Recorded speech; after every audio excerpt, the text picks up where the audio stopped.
seguinte, eu também fiz filosofia. Se eu descobrir hoje que Sócrates não morreu tomando cicuta, não vai mudar nada. Nada. O pensamento dele não muda como ele morreu. Não muda nada. Mas se eu descobrir que Cristo não morreu crucificado, acabou o cristianismo. Então a Bíblia, de todos os livros religiosos que existe, é o único que arvora a veracidade histórica para aquilo que ela diz.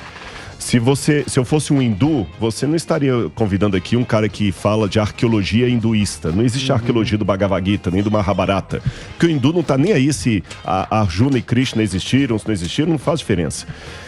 A mesma coisa para falar do Tao Te Ching, do taoísmo. Nem o Alcorão dos muçulmanos tem arqueologia do Alcorão.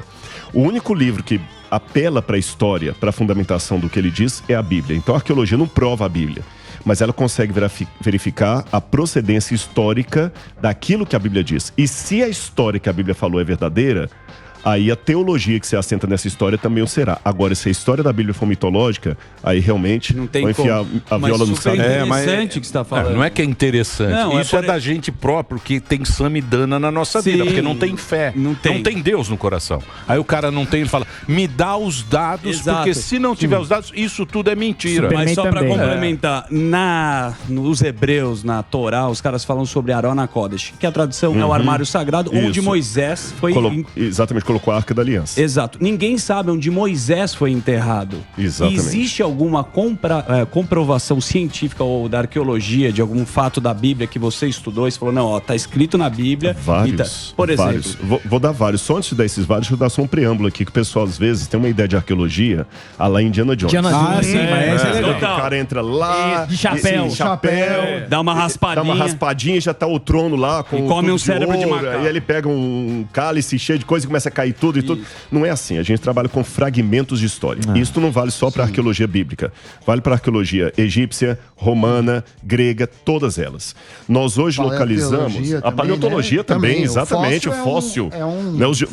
Eu não posso dizer quantos milhões de dinossauros havia antes da queda lá do astroblema que destruiu, mas eles não encontram milhões de fósseis de dinossauros. Não, raros. Não é? Raros.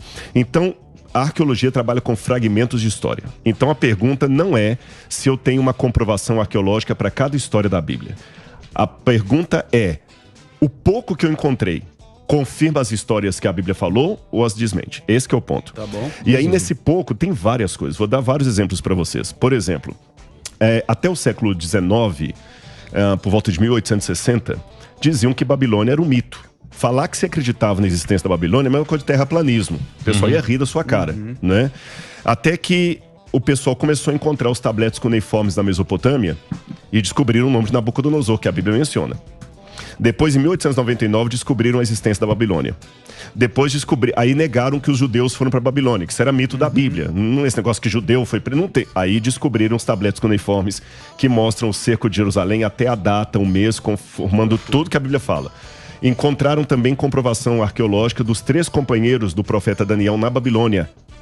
Ardinabu, vocês sacam de hebraico, Eved-Nego, que fala na Bíblia lá, na verdade, Eved em hebraico é servo. Em acadiano é Ardi. A Babilônia... Tá tudo ali. Isso é só um exemplo. Hoje é Iraque, né? É aquela região ali do Iraque. 6 quilômetros ali de Bagdá. E o Saddam Hussein queria reconstruir a Babilônia, né? Sim. E tem muitas outras coisas. Encontraram comprovação histórica, como eu falei disso aí. Nós temos comprovações indiretas, por exemplo, sobre o Êxodo. Muita gente pensa que o faraó do Êxodo foi Ramsés. Aí você não encontra nada que comprova. Mas quando eu pego a Bíblia mostra que o Êxodo não foi na época de Ramsés. Foi na época da 18ª dinastia.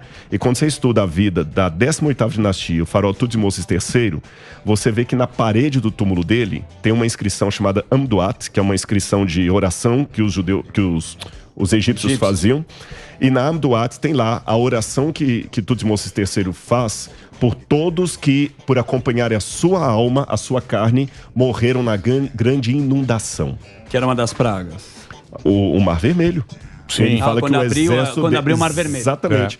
Então, e curioso essa oração, porque o Egito, que inundação tem no Egito? E o curioso, que a múmia do Tutmosis III não é dele, que ele morreu com 60 e poucos anos, e a múmia que está lá tem 20 e poucos anos. Então, e está lá no museu. Na verdade, está no Vale dos Reis, Não, a múmia dele está no Museu do Cário. No museu, tem razão. O túmulo dele está no Museu do Cário. Que agora mudou, né? Agora tem um museu novo.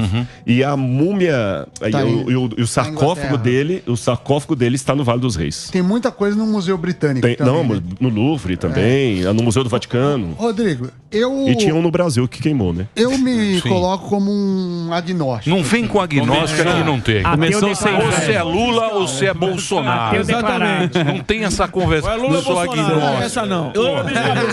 É ministro. Era um dinossauro que mandava muito. Mandava pra caramba. Mandava muito. É um ancestral do Emílio. Cabeçossauro. Mas o seguinte. Na evolução, né? Tinha um fóssil bem cabeçudo. Bem cabeçudo. Ele mandava embora. Aí eu quero te perguntar o seguinte. Eu conheço pouco disso, não sou um estudioso disso. Vi alguns vídeos seus, sou um cara muito simpático. Valeu. E tem um carisma muito grande, não é à toa que você faz sucesso. E aí eu comecei a ver uma teoria que é do design inteligente, que fala assim, e me corrija se eu estiver errado, olha, o universo é muito complexo a ponto que um ser de inteligência maior possivelmente criou. E aí fala assim, isso então é Deus. Só que aí eu fiquei pensando, bom, primeiro, se for Deus, por que seria o Deus judaico-cristão e não o Deus Motumbo, que o Zuzu gosta muito, da África? Reza pra ele. Ele tem uma escultura em casa. Também. Vai. Não enrola, não. Não faz graça, não. Faz a pergunta séria que o cara tem. Pergunta aí, Doug. Não faz graça na pergunta. Por que não poderia ser um extraterrestre, por exemplo? O que prova que isso é sobrenatural? Porque até então, você pegar a primeira lei da termodinâmica, fala assim, olha, energia ela só se transforma, ela vai para um lugar para o outro. E aí tem algumas teorias que falam, a água mesmo, ela não tinha no planeta Terra. Ela houve aí, você deve conhecer as teorias da física, sim. que chegaram leigo, na Terra, né? e começaram a vida. Então eu queria entender um pouco disso, se tem como provar que Deus existe. Porque até onde eu sei, a religião é uma coisa de fé. Não tem como provar. Eu tenho fé, acredito. Até porque se fosse provado, não precisaria de fé. Seria uma lógica pura. Então eu queria que você falasse um pouco sobre isso, porque então são três coisas aí. Não, mãe, são dúvidas sinceras. Três coisas que você falou aí que eu quero levantar a lebre aqui. Em primeiro lugar, eu vou já talvez quebrar um paradigma aqui. A fé pede prova, sim. Sim. A fé é racional. Aliás, foi uma última frase que eu falei quando foi muitos anos atrás no programa do Jô Soares. Sim, que eu falei, racional isso não é fideísmo ou crendice. Você sabe, o Borbas, aquele Machado de Assis falava do Quincas Borbas, que era um sujeito mais crédulo, Rubião, que era um sujeito mais crédulo do que crente. Então a fé, ela pede provas. O próprio Abraão, quando ele abriu a boca para falar, como é que faz isso? Questionou então, os reis, tudo. A prova, a fé admite crença, a fé admite provas, a fé admite perguntas. Então, enquanto você está no questionamento, você não está necessariamente no mundo oposto ao da fé. Tá certo? A questão, realmente, o que me separa do ateísmo é só um Deus. É Hashem. Isso eu admito. Aí, só que tem um detalhe. Por que não pode ser outro? Um dia eu também sou fã de vocês aqui, eu assisto. Um belo dia vocês estavam contando, eu não lembro quem, que tem um pânico ao estilo, com paniquete, ao estilo do pânico antigo, lá em Moçambique ou em Angola. Em Angola. Vamos supor agora que os países de fala portuguesa imitem Angola agora e comecem a ter um monte de programa pânico lá. Desgraça. Você tá entendendo? Não, isso é uma desgraça. Exatamente. Mas aí alguém pergunta o seguinte, por que o pânico é esse aqui e não os outros? Você tem que ter meios para saber qual que é o verdadeiro, qual é o falso. Não é porque tem vários outros programas pânico made em África que eles são alguém. Então, o questionamento de um agnóstico é o seguinte, tá, por que tem que ser o Deus da Bíblia e não qualquer um? É o mesmo pergunta que eu faço. Por que o pânico original é esse e não o outro? Por que eu sei que eu tô no pânico verdadeiro? Mas você tem ele é o primeiro. Mas você tem o primeiro, você tem a marcação do primeiro. Exatamente. Aí você tem que fazer também perguntas filosóficas para partir do seguinte aspecto. De longa data, isso aqui eu mostro até com teóricos ateus e agnósticos, vou citar Nietzsche, o Freud. Existe um vazio com forma de Deus no coração da humanidade. Isso é peremptório. E tem muitas propostas de Deus. Aquele que preencher esse vazio é ele. Quem não preenche não é. Aí você faz um estudo de todas as propostas de divindade que nós temos, e a primeira coisa que eu já esbarro é o seguinte: todas as formas de religião que tem, politeístas, animistas, elas apresentam sempre os deuses como filhos do universo, frutos do universo. Fenômenos da natureza. Sim, fenômenos da natureza. A única proposta que apresenta um Deus antes da natureza é a Bíblia. Ele que criou a natureza. Sobrenatural. Sim, sobrenatural. É o único. Mas por que não poderia ser extraterrestre? Uma civilização com uma inteligência maior que a nossa, que criou as coisas. Poderia ser, desde que essa civilização consiga cumprir todos os critérios para ser Deus. Porque senão ela também vai ter que ser criada por alguém. Mas ela poderia cumprir. A gente não conhece. Teoricamente. Porque, mesmo que existisse, tudo bem. O universo é infinito, O universo... certo? Não, o universo não é infinito. Não, mas ele tem tende ao bordas. infinito. Tudo bem. Ele tem bordas, Mas né? assim, Tanto é que bordas. a prova que o universo não é infinito é que ele está propagando. Não. Isso. E ele vai dar uma porrada no outro aí logo. Vocês acham que não? Vocês Carrinho de acham que bate-bate. É uma Mas pedra. tudo Ele bem. está expandindo. Mas a gente, lógico. a gente tem um número A hora que der a porrada lá. gigantesco de planetas e é probabilisticamente possível que tenha vida em algum outro planeta, assim como tem na Terra. Então, a minha questão é assim, como a gente garante que é Deus e não um extraterrestre com uma inteligência superior? Entendi, aí eu vou colocar algumas coisas assim. Quando você trabalha com método científico, você tem que ter uma diferença entre uma hipótese e uma especulação. Sim. Porque se eu ficar na especulação... Aí você inventa o que você quiser. Você inventa o que você quiser. Você tá mó São Tomé das realmente, pode ser qualquer planeta aí, pode ser coisa, uma formiga pode ser o Deus, Deus pode ser o Emílio disfarçado. Deus de dos qualquer gráficos, coisa. ele pode. Exatamente. E eu da posso rádio. cair naquilo que o Bertrand Russell falou, que é o Deus das lacunas. Então vamos partir de um princípio básico. O universo teve um começo. Ponto. Ele teve um começo.